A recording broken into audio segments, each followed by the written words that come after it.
Kayleigh, and I'm a social worker with the Contextual Safeguarding Project. This is my colleague. Simone, I am the training development lead in the SAFE project. I'm David Finnegan, currently a police officer in the Metropolitan Police at Enfield Station. I worked in the gangs unit for 2.5 years as the lead in Enfield, which has had its issues. Those of you that know Enfield recently and still ongoing now. Enfield had, for a long time, 2 of the top 5 gangs in London in dispute with each other, and that caused all sorts of issues for us, the community, social workers, all the partner agencies in terms of how do we actually deal with that and how do we help the situation. The police have gone away now, hopefully. You're finding this as well from we can solve everything with putting people in prison. We understand that that's not quite how things go anymore. I think we moved away from that a good sort of 5-6 years ago in terms of developing partner strategies and how we can work together, and we can only really solve it if that happens, which is kind of why I'm here today. Also in my spare time I'm part of the RAF Air Cadets, so I help run the RAF Air Cadet units as well for 13 to 20 year olds, which is pretty much the target audience of gangs in London as well, so I get social sides of it as well in terms of what kids are actually dealing with today.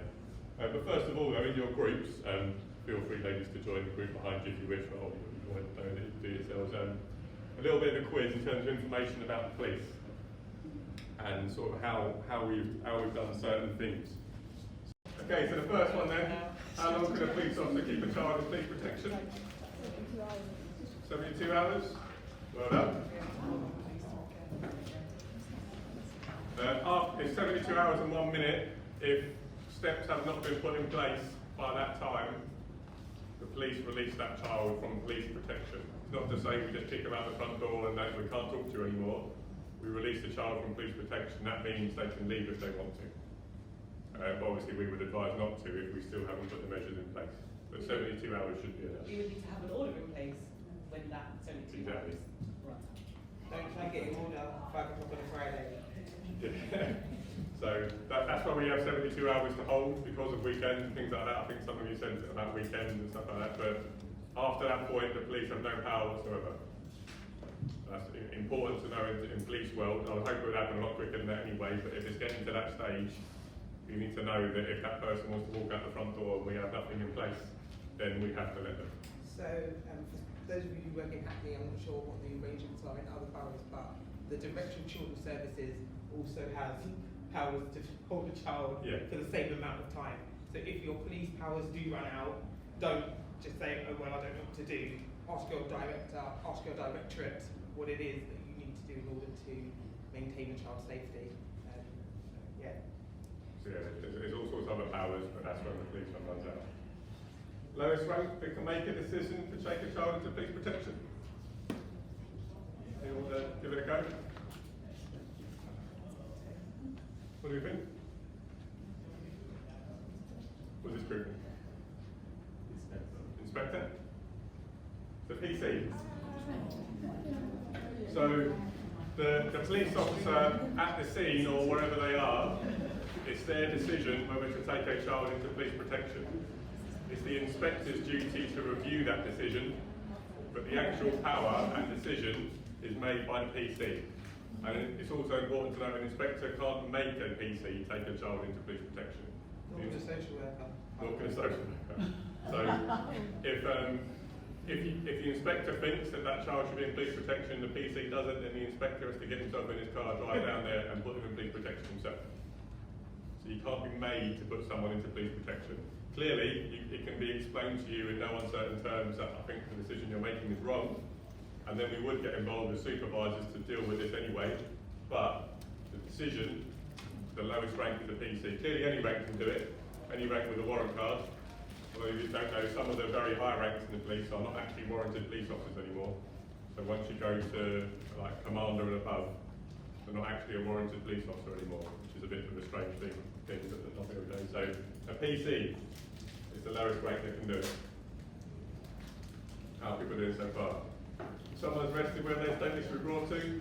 It's a designated police station is what the law says. That is based around a lot of the police forces that are not as established as the Metropolitan Police. So a lot of the county forces, some of the counties actually don't have a custody suite at all in their county.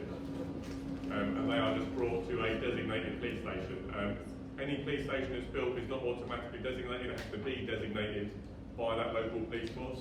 But almost all police stations are a designated police station. So when someone's arrested, the law says they don't have to be brought to a custody suite. Metropolitan Police policy says they will be brought to a custody suite, the nearest custody suite available.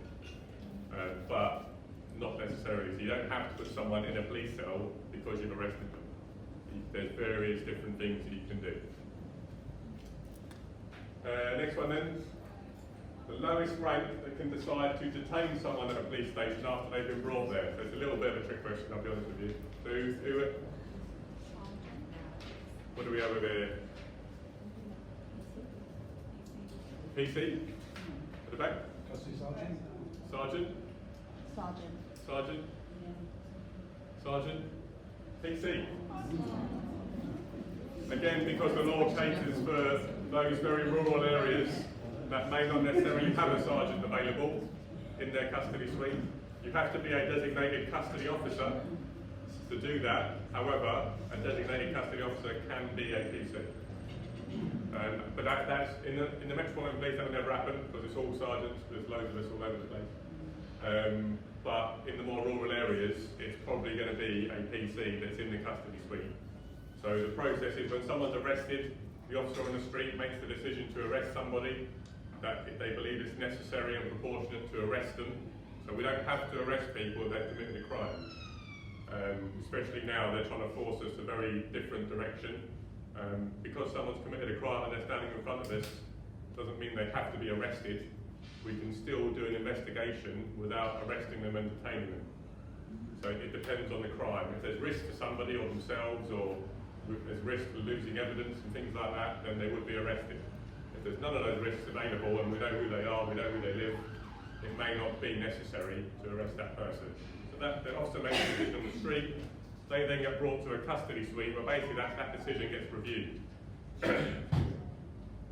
So in the Met it will be a sergeant.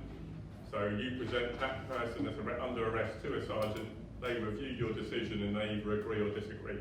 And at that point they either get put in a custody cell or they get told to walk out the front door if the sergeant doesn't agree that your arrest is necessary. So it's nothing to do with whether you believe they're involved in the crime or not. It's whether it's necessary to arrest them and detain them in a police cell for the purposes of the investigation. Because a lot of the time it isn't. If someone's committed a fraud offence and we have their bank accounts all frozen already, but then we see them on the street, it won't help the investigation by arresting them. We can bring them in for an interview voluntarily afterwards. We won't lose anything by doing that. So that's the kind of principle behind this one.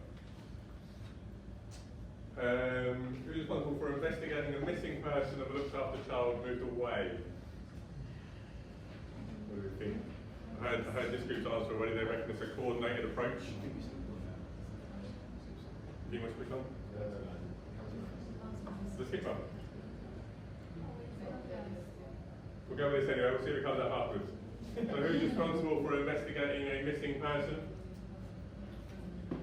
It's the BCU where they now live. So responsibility, police-wise, passes to where they now live. So the missing person will go to the borough where that person now lives. They'll hold responsibility for it. Clearly they'll probably talk to the other borough because they might know a lot about that person and where they are now, where they're probably hiding, etc., etc. But the responsibility for the investigation lies where they now live in terms of police. What would you all like it to be? C. Because what we know from our young people, particularly our criminally exploited and sexually exploited young people, is when we move them out of borough, they gravitate home. And we know that they're in our borough, we know that they are causing harm and being harmed within our borough. But unfortunately, the current process and protocols means that the new home borough investigates where our local policing probably knows a lot more than is said. Yeah, so the principle behind that is we have to do certain things to investigate a missing person. And one of the first things, the most basic things, is we have to actually go to the address and search the address to make sure they're not there. Because we found before they've been hiding in a cupboard, they've been in another room, and their parents called up to report them missing, etc., etc. Or else, by the time we get there, they might have returned home. So one of the first steps of that investigation is to do what we call a room search. And it's not proportionate, depending on how far they've been moved, to get the borough that they've been moved from to come and do that search.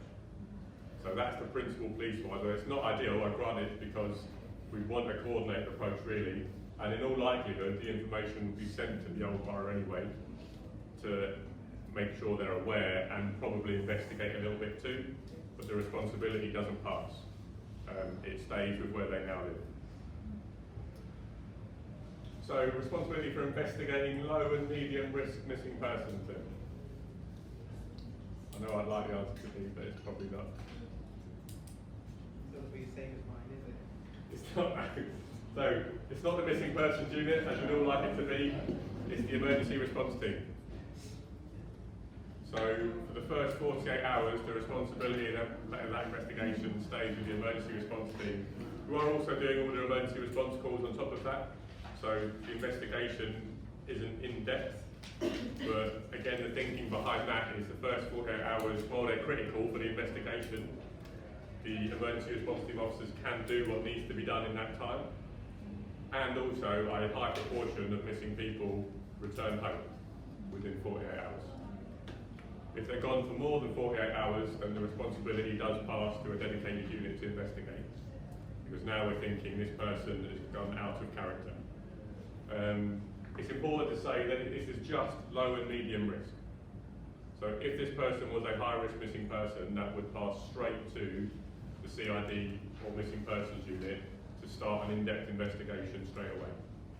In terms of visiting all the addresses, doing all the intel searches, all the other techniques that we use to find people would start straight away for a high risk person. Low and medium risk, which there is a criteria to review to make that, would stay with the response team. Yes? Hi, I just want to ask, what is the criteria for high risk? Because I have many young people who I see as high risk and have never been high risk. There's a lot more criteria than I'm about to tell you, because there's a whole document on what the inspector has to review to determine high, medium or low, because it is the inspector review that decides it. The main issue with that is immediate risk of significant harm is what we have to go by. It's not just a resourcing decision. You can imagine how many young people go missing every day, and the amount of work involved in a high-risk missing person is substantial. So we have to go with immediate risk of significant harm. So although the young people you may have, we know they're at risk, we know they're being brought to places, we know they're doing things they shouldn't be doing, the criteria we have to look at, are they at immediate risk of significant harm, or can the response team investigate for the first 48 hours? Because it's not, nothing happens. We still investigate, we still visit addresses, we still call friends. We build up on the murder reports a significant history on some people, where they've been found previously, who they've been found with, what parents they've been found with, if they're hiding in there for whatever reason. So we would still do all that in the first 48 hours. The only difference would be is that we would do that along with our other work. We wouldn't be a dedicated resource.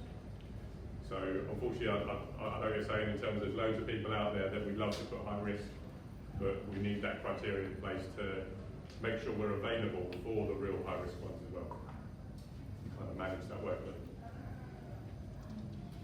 We haven't done the county lines on, so what the answers for county lines then. So what do we think about 320, 510 or 720? 510. 510?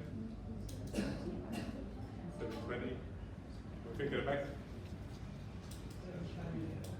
We'll see. 720? It is 720. The National Crime Agency believes that there is 720 county lines operating in England and Wales, and that's not every drug line, that's the county lines where the actual origin of that drug line is from somewhere else. and they've moved to a different area to continue their drug dealing. That's what a county line is. So that's not local drug lines, they're not included in that number. That's just the county lines. 720. So of that then, how many do we think are running from London? C 396. 396. Right, correct me, that's not the actual answer. You did print the answers, Dave. You said that. So now you're going to have to make it. I think the answer is 283. I will double check it because it should be on the slide too. Right, it's 283. So 283 of those lines originating from London that are and that's active county lines. What do people think of that number?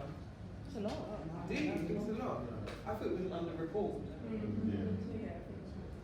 It may well be underreported. This is a very approximation from the NCA. They don't really know. You know what? This is just the ones we have intelligence on. The ones that are really good at it, we don't know about, unfortunately. So where we're going to move on to today then, so county lines itself. As we're doing already, we'd like this to be an interactive session rather than just us talking at you for a few hours about it. If you have questions at any point, or you want to raise an example from your own work or any sort of case study that you have you want to talk about, please feel free. We do have to move through the bits in time, but we have loads of time to talk about things as we go through. So county lines then, a definition. The system used by criminals based in cities to supply drugs in smaller towns and rural areas. So that's the definition of what a county line is. And it's anything involved with that. So it's the drugs, it's the money, it's the organising of people to do it, it's any sort of aspect around that organisation. So what I'm going to try and do today is get your minds thinking a little bit like a criminal. Because we see this as their professional of what they do. No, none of us hopefully see drug dealing as a professional occupation. However, they are very professional at what they do. They manipulate certain angles, they take advantage of certain things and people, and that's how they make their money, and that's how they take advantage of the people that we're trying to protect. Because they are good at what they do. There's no two ways about it. The people that organise these are very good at it. And that's what keeps them away from police quite a lot of the time. And we'll go on to that as we go through certain more things. So, it refers to a single phone line used by a particular gang. So the county line is the phone number used. So the way that we trace that is obviously we have intelligence of that phone number or phone line. Sometimes it's a name, sometimes it's a number. Dealing drugs in London, and then from our partner forces, we then get intelligence that line has appeared somewhere else. They go everywhere. Canterbury, Lincoln, Wales, Scotland, there is no limit to where they go. Scotland is a new one because they actually have different law, but they're now starting to appear out there as well, for benefits that we'll come to in a minute. They operate from a distance, the organisers, using vulnerable people to deliver drugs and move money, which does protect them.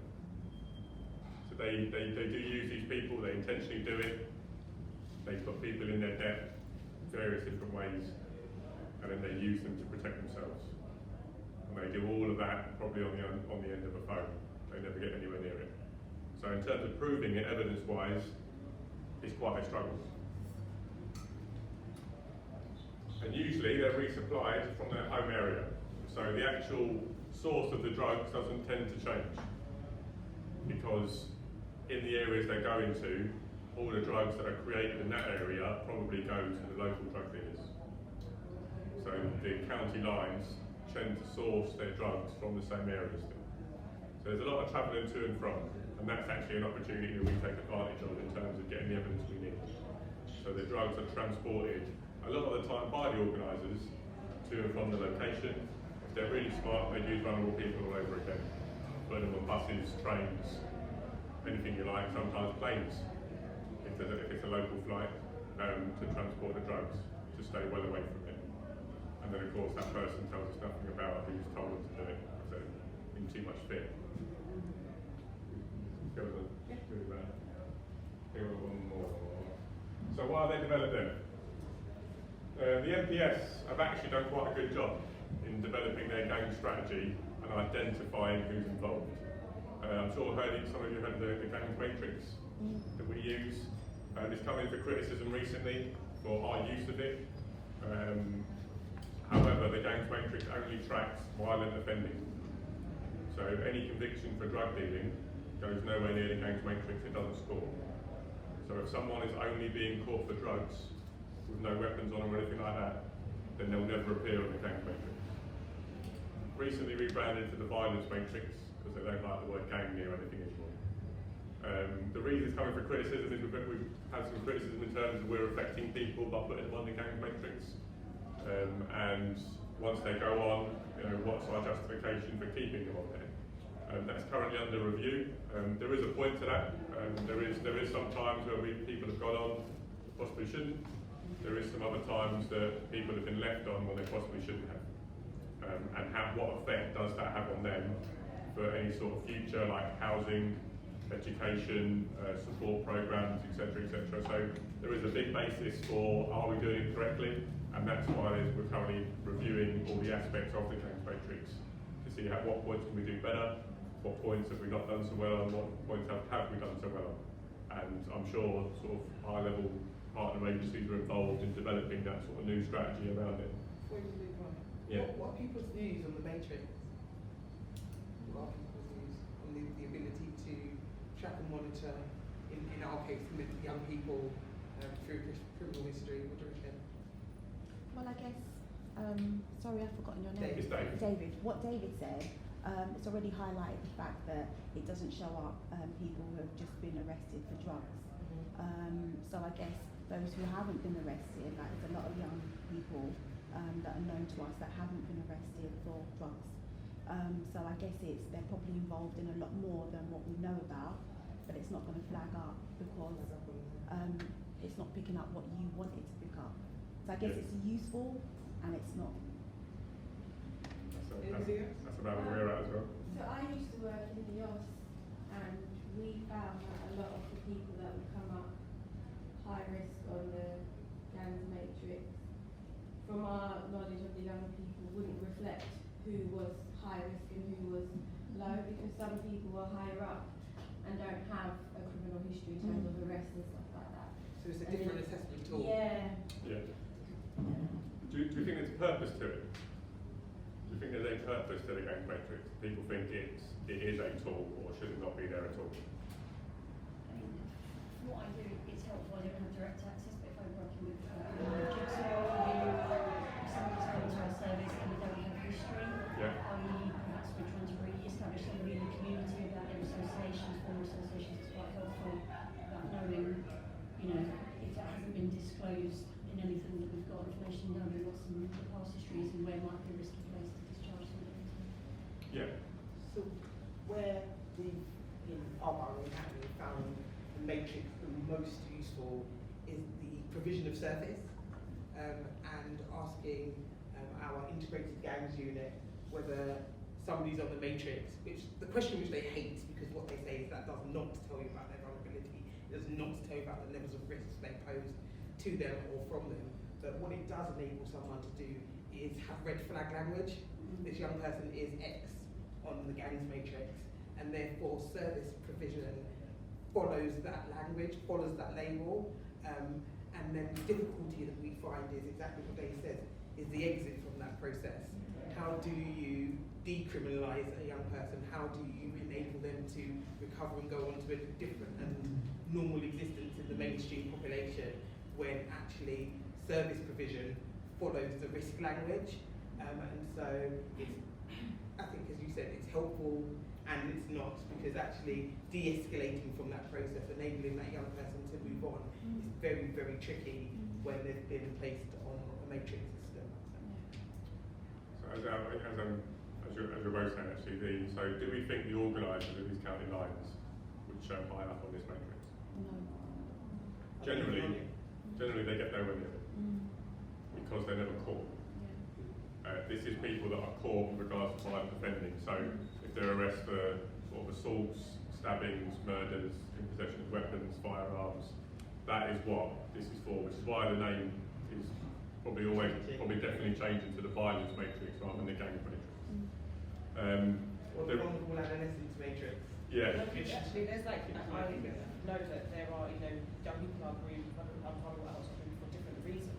So you may have young people who the organisers think are willing to protect their products, who are more likely to come to your attention for violent offences.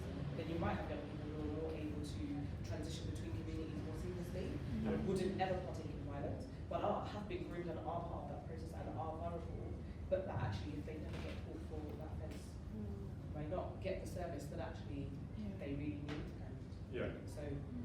So kind of where we're at with it is that does it identify all the people that we should be looking at? I think the answer is absolutely no. Does it serve a purpose in identifying who is committing a variety of violent offences? I'd say yes. But I think that's kind of where we are in a minute. It serves a purpose. I don't think it serves the purpose that it was built for, which is why the review is now taking place. Maybe it once did.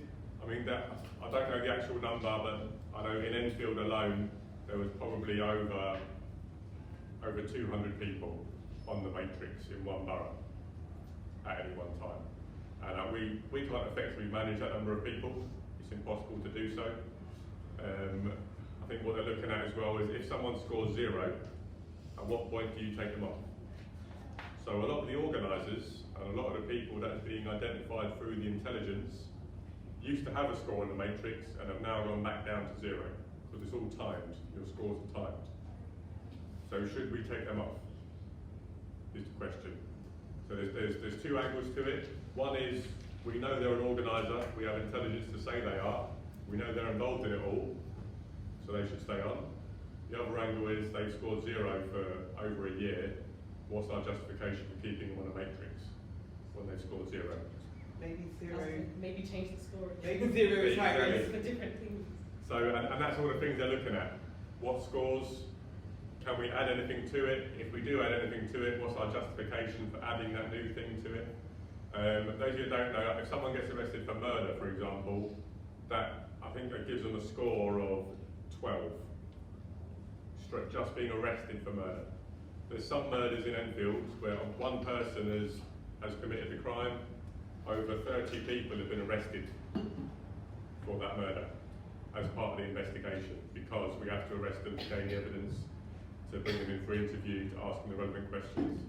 So should all those 30 people get 12, even though we know one person has done it? It's a hard question to answer because yes, they have been connected to it, otherwise we wouldn't be arresting them.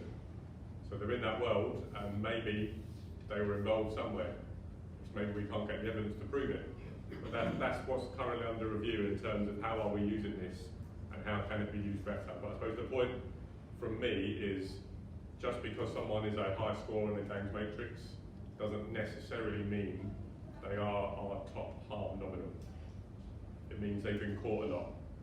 So just clarify, the score goes on at the point of arrest and is not necessarily reviewed subsequent to a conviction or anything that changes within the process? No, so there is scores for arrest only. Right. However, that score would be reduced if they weren't convicted. Okay. The problem is some murder investigations go on for almost 2 years sometimes, and that score will stay with them whilst they are under investigation for that offence. So, and that's all the questions that need to be answered really. When do we take it off?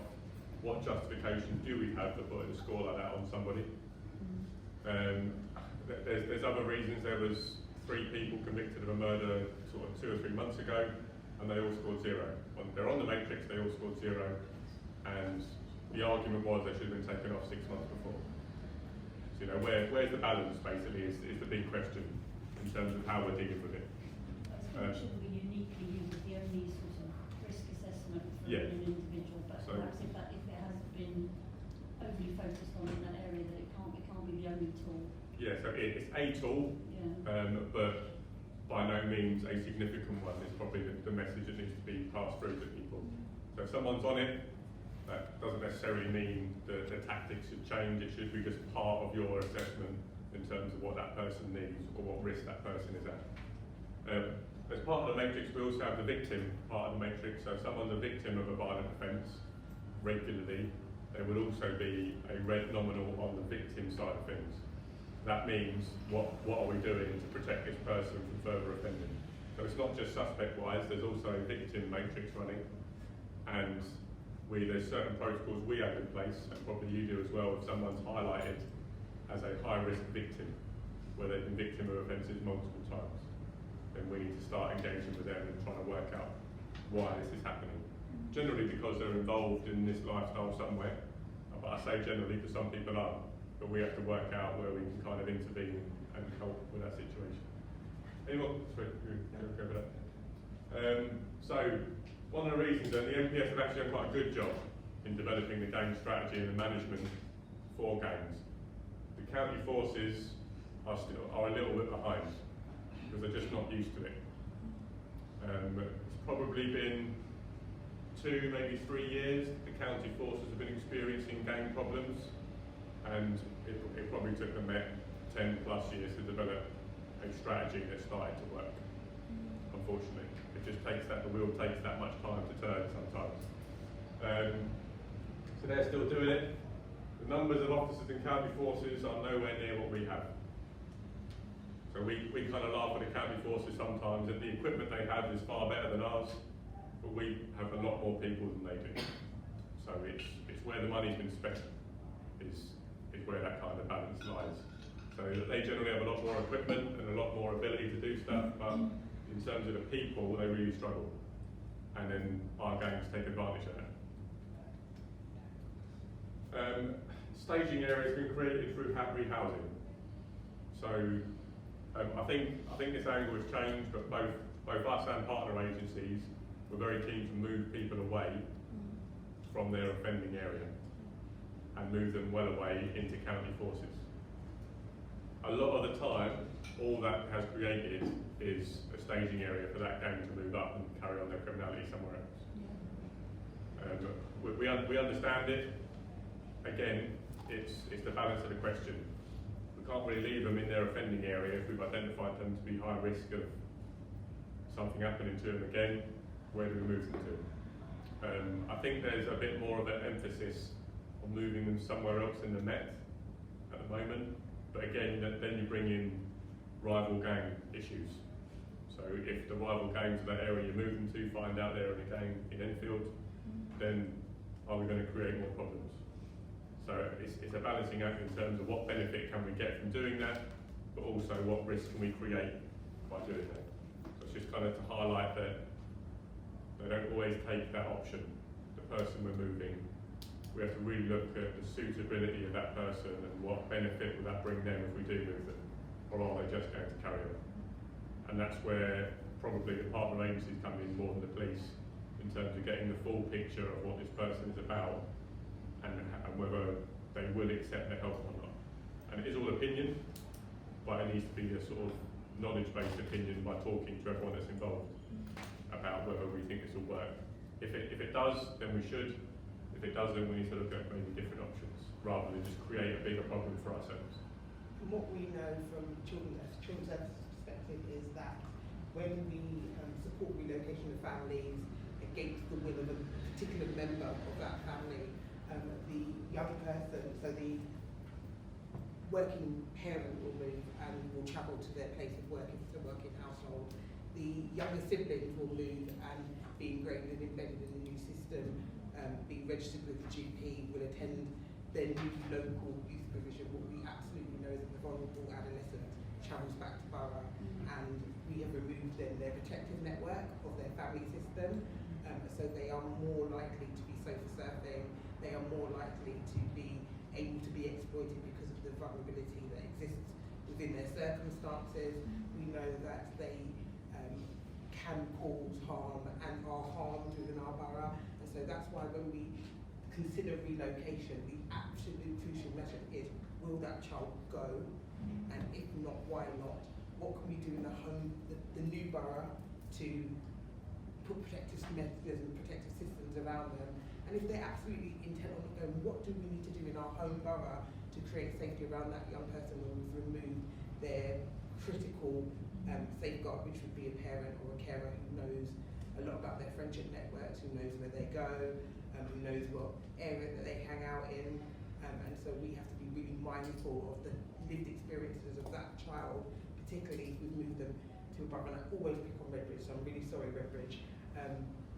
But when we move families out to locations such as Redbridge from our borough, we know that that young person comes back home, that they are sofa surfing, that they are extremely vulnerable in our borough, and they've gone under the radar because every other mechanism, every other help system and support service has told them they're absolutely not allowed to be there. And so we have to be really careful when we relocate families what happens to that child. Have you got like an example where you've moved someone out and you've got things in place that's been successful, and what that would be, or what it would look like? I would say there probably are examples.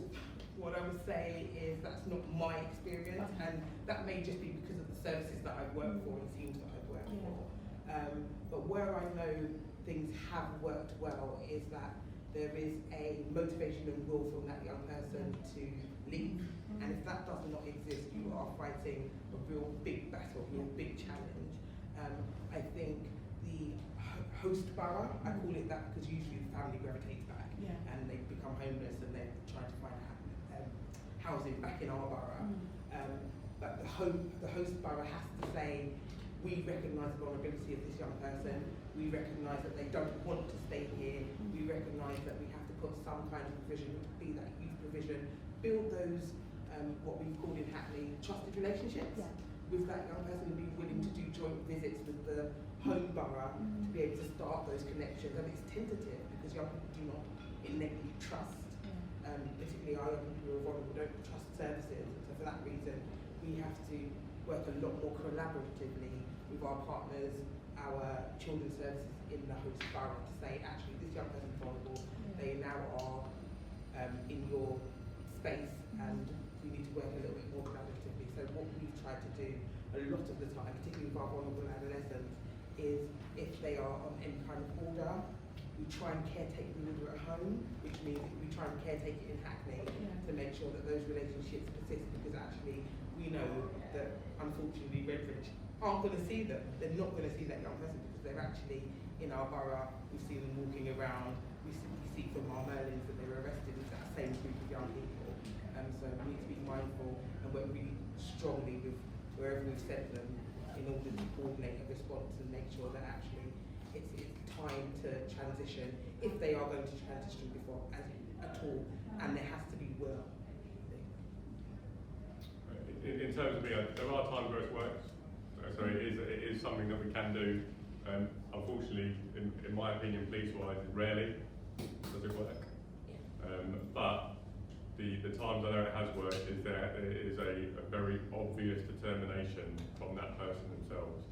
So not the convinced it's in their best interests, not the we think you should go because you can't really stay here. It has to be I really want this because I'm either really scared, I know that I'm going to end up hurt again, I don't want to get into that life. You know, the one I can think of is that he'd already been beaten up twice because he'd left the group of people. They'd already found him twice in the local area and beaten him up for leaving because he wouldn't come back. And he had a real determination to do it, and then it was our responsibility really to make that work. But they're the only real times that I know about it working. But we do also have to think about agency, ability and choice, particularly when we're thinking about our vulnerable adolescents, because the idea that you are going to extricate yourself from a group of friends, they're not a gang, they're not a organised criminal network to you, they are your friendship networks. And when we say a determination and motivation, we have to consider that in the context of being groomed, and actually the idea that when you are with people who perpetrate harm against you, we should see that as a sign of vulnerability and not as a choice. If a young person is leaving the home despite everybody saying, you know when you go there it's going to be harmful, if their constrained choice is to leave, then you've got to see that as fact that they have very other limited options. You have to see that in the strength of the group that's grooming them, and the pool that exists there. Because if we see that as a risky choice, and we'll come on to that later, then we'll find that we are always blaming the young person for their exploitation. A little plea from me, police-wise, I'll come to in a second, sorry, is if you're involved in rehousing some way, even somewhere else in the Met or somewhere else, please make sure that the police who are moving that person to another area, if they are, for example, being monitored by a gangs matrix or a gangs unit or proactive unit, make sure the police do a transfer as well. Because there is a lot of times where people turn up in areas and the police officers knew nothing about it. And when they investigate this person, he is quite a significant person from somewhere else. So although it's not your responsibility at all, we should do that ourselves. But if you are sort of involved in that, in doing that, just make sure that the police have done a transfer as well, and you get some sort of recognition from where they're going to, that they know this person is coming, they know about them, they know their history. Because we can do full intel profiles that we can't really disseminate to other people, but we can disseminate that to the other police force in a particular way to let them know this person is coming. You either need to pay attention or you need to support, whichever one it is. Because sometimes that doesn't happen in our world, which is our responsibility, but you can help with it by making sure that kind of happens if you're involved. The risk to their business, and I do call it a business, is greatly reduced, and it's easier to move around and increase their client base.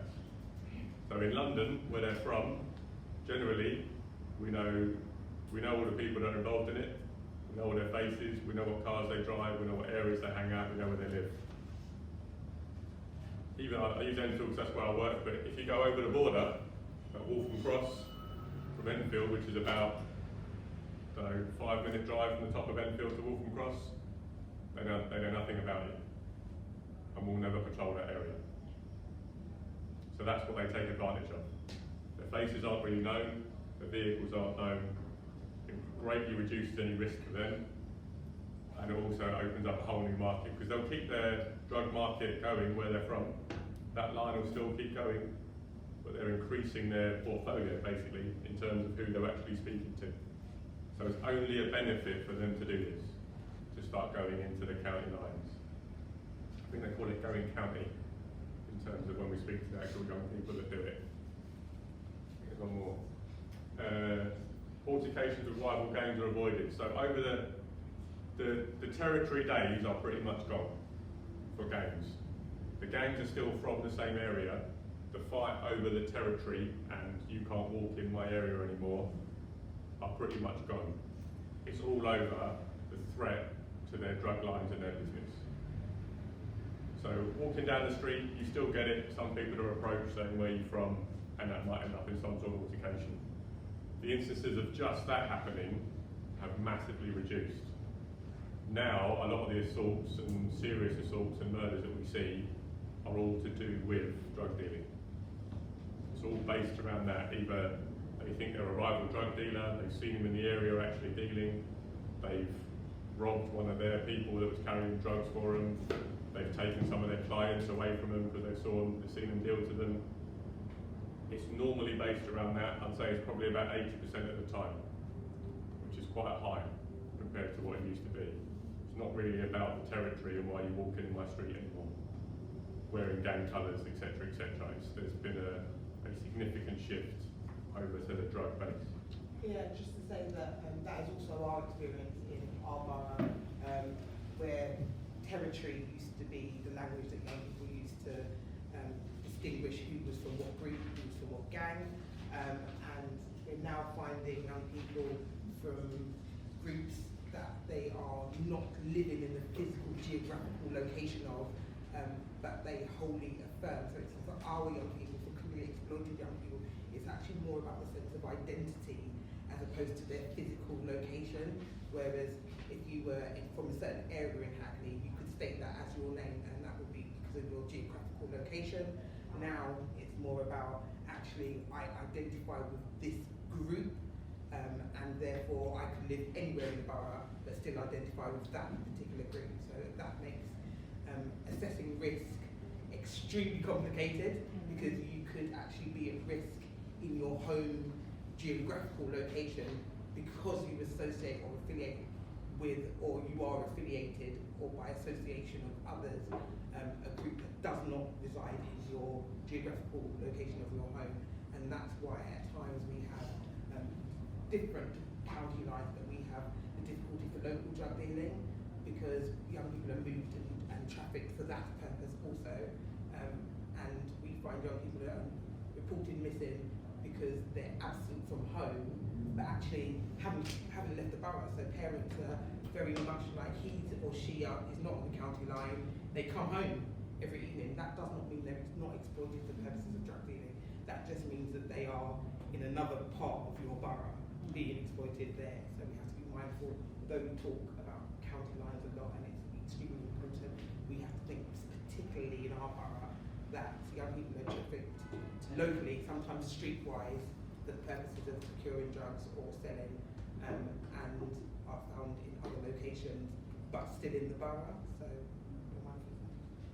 So question back to her. No, you answered it. Oh, Sorry. sorry. Again, make it. That's fine. Any other questions about this bit so far? We're about to have a break. We can get to a coffee. No more? Okay, 10 minutes then, so we're back about, say, 22.